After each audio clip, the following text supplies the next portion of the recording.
Shalom, senang sekali dapat berjumpa kembali menyapa saudara-saudara semua. Saya percaya damai sejahtera Allah dan sukacita serta kasih karunia-Nya menyertai saudara-saudara dimanapun berada saat ini.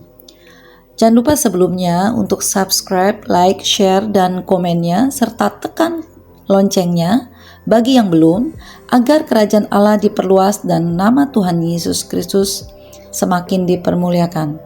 Mari kita lihat kitab Matius 9 ayat 35, dikatakan, "Demikianlah Yesus berkeliling ke semua kota dan desa, ia mengajar dalam rumah-rumah ibadat dan memberitakan Injil kerajaan sorga, serta melenyapkan segala penyakit dan kelemahan." Kitab Markus 5 ayat 34, firman Tuhan berkata, "Maka katanya kepada perempuan itu, 'Hai anakku, imanmu telah menyelamatkan engkau. Pergilah dengan selamat dan sembuhlah dari penyakitmu.'" Saudara, survei membuktikan penderita sakit jantung mencapai data statistik yang cukup tinggi di dunia ini, dan penyakit jantung menjadi salah satu penyakit yang mematikan di dunia, termasuk Indonesia, saudara. Dan dari keterangan sumber Badan Kesehatan Dunia WHO sendiri, telah mencatat 70% kematian di dunia tahun 2015 disebabkan oleh penyakit tidak menular. Dan dari seluruh kematian yang diakibatkan penyakit tidak menular tersebut, 45% kematian disebabkan oleh penyakit jantung. Dan saya mengambil kesimpulan, benar saudara, bahwa penyakit jantung adalah penyebab kematian yang cukup tinggi di dunia, karena penyakit jantung telah mengambil porsi sepertiga dari total kematian manusia di dunia dari segala jenis kematian. Dan sesuai dengan tema khotbah saya adalah waspada penyakit jantung. Mengapa penyakit jantung adalah penyebab kematian yang cukup tinggi di dunia? Di sini saya akan menjelaskan mengapa hal ini dapat terjadi.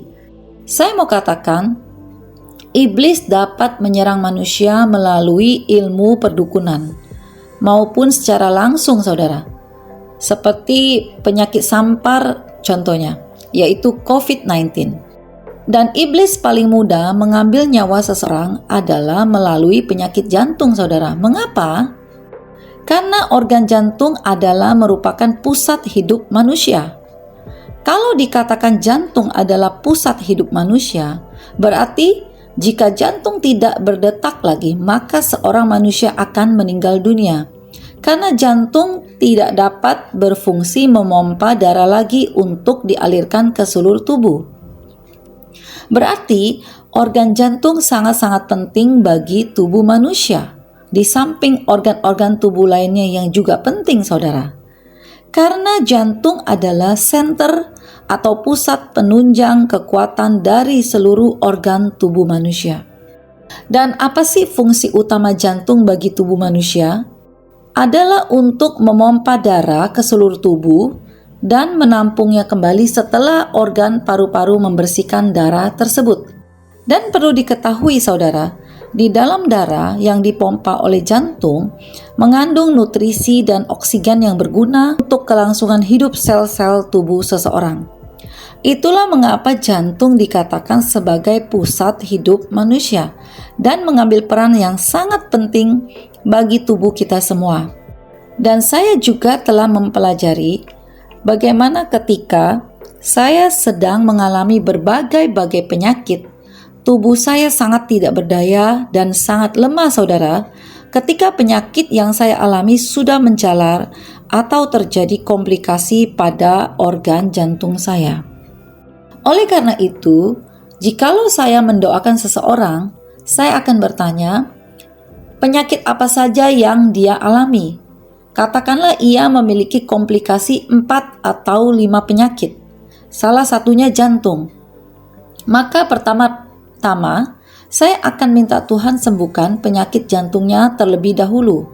Tetapi jikalau orang tersebut tidak menyebut atau tidak mengetahui apakah ia menderita jantung atau tidak, dalam arti dia hanya menyebut beberapa penyakit yang sudah pernah didiagnosa oleh dokter saja, maka saya akan mengecek sendiri dengan metode saya.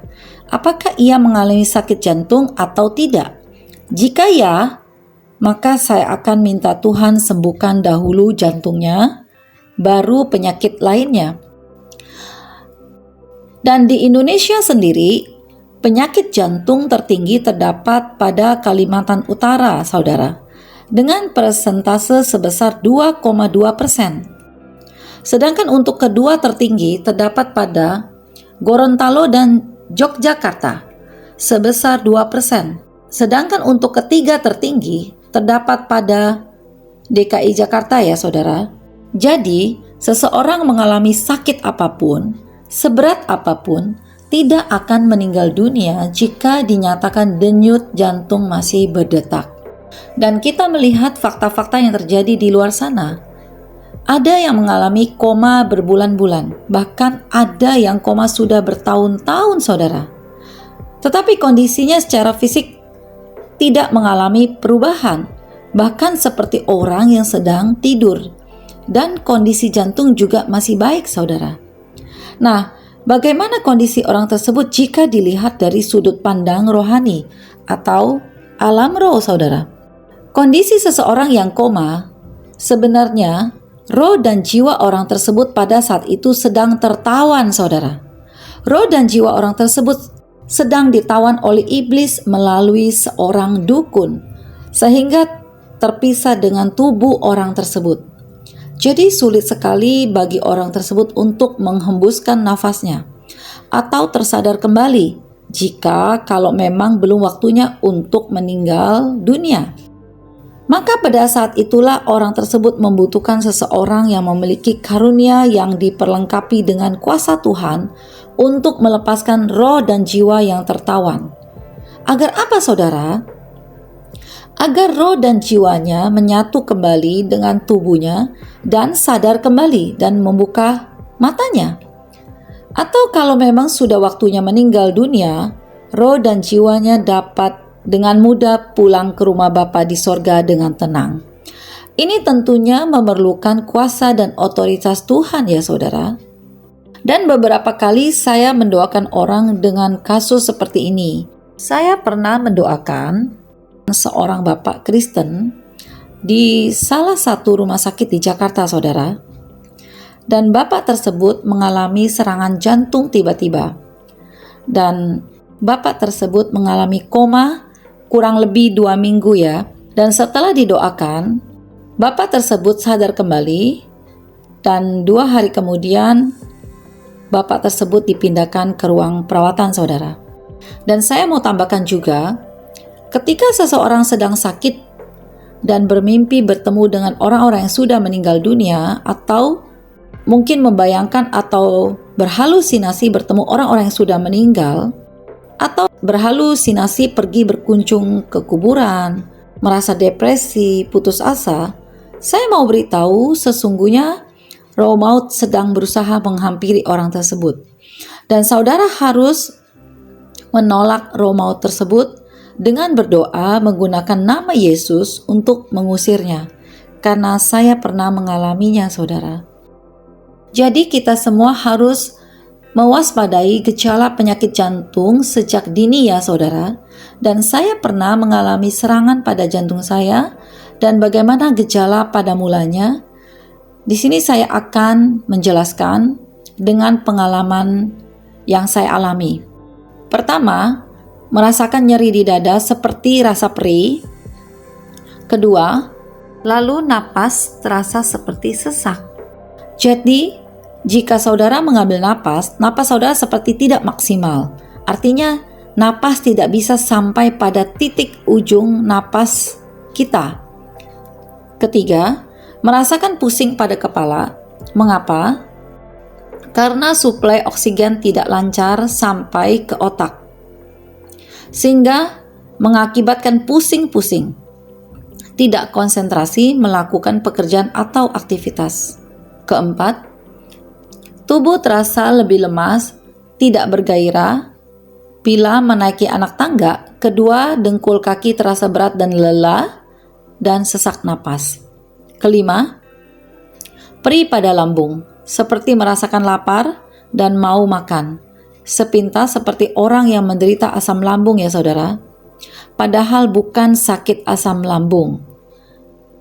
Biasanya seseorang yang berobat ke dokter spesialis jantung pun, dokter juga memberikan obat untuk asam lambung di samping obat untuk jantung, guna mencegah terkena asam lambung.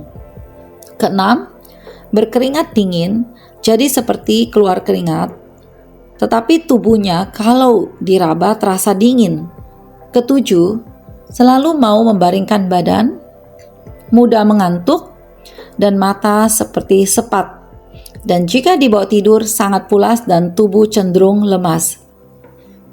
8. Kondisi wajah tidak segar dan fresh seperti orang yang ada penyakit dalam, kantung mata agak bengkak, wajah agak sedikit pucat dan sembab. Dan cara mengatasi sakit jantung, atau mungkin saudara ada merasakan gejala-gejala seperti yang saya sebutkan, jangan dibawa tidur, karena kondisi jantung justru akan semakin parah. Tetapi harus dengan berdoa, menolaknya dengan nama Yesus, atau saudara masuk ke hadiratnya dan melakukan worship. Saudara semua harus mengingatnya dan tetap harus mewaspadai setiap gejala-gejala penyakit yang datang saudara. Karena setiap penyakit yang dikirim oleh kuasa gelap memiliki tujuan yang tentunya untuk mengikat dan merebut berkat-berkat yang sudah ada maupun berkat yang akan diberikan Tuhan berikutnya. Dan yang menjadi tujuan utama atau fokus si jahat adalah untuk menjatuhkan atau melemahkan kondisi fisik, jiwa dan roh saudara agar si jahat berhasil melampiaskan keinginan jahatnya dalam hidup saudara. Oleh karena itu dibutuhkan kepekaan ya saudara untuk mengetahui sejauh mana kondisi tubuh, jiwa, dan roh saudara dipastikan kondisinya baik atau tidak, sehat atau tidak sehat. Jadi saya mau beritahu, waspada sebelum mengalami sakit, waspada sebelum pencobaan datang menghadang, cerdik seperti ular, tulus seperti merpati. Anak-anak Tuhan harus cerdas, harus smart di dalam menjalani kehidupan di dunia ini. Jangan mau dibelenggu oleh kuasa gelap ya saudara. Agar apa? Agar roh Allah mengambil alih seluruh kehidupan saudara. Roh jahat tidak dapat mengintervensi hidup saudara lagi. Bagaimana caranya? Ya, hidup dalam kekudusan. Karena Allah kita adalah Allah yang maha kudus. Ketika saudara dan saya tidak kudus, maka roh Allah tidak dapat mendekat dengan saudara. Tetapi roh-roh dunia dan kedagingan yang menguasai hidup saudara, dan berkat umur panjang akan menjauh dari hidup saudara. Seseorang yang memiliki tubuh jiwa roh yang sehat tidak akan mudah diintimidasi atau didakwa oleh hal-hal di masa lalu. Artinya, seseorang akan lebih mudah melepaskan pengampunan bagi musuh-musuhnya. Seperti Yesus yang terlebih dahulu memberi contoh untuk melepaskan pengampunan bagi semua orang-orang yang telah menyakiti, memfitnah, dan mengkhianati Yesus.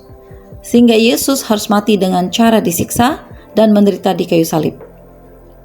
Saya berdoa bagi saudara semua agar Tuhan memberikan kemampuan untuk hidup benar dan hidup kudus.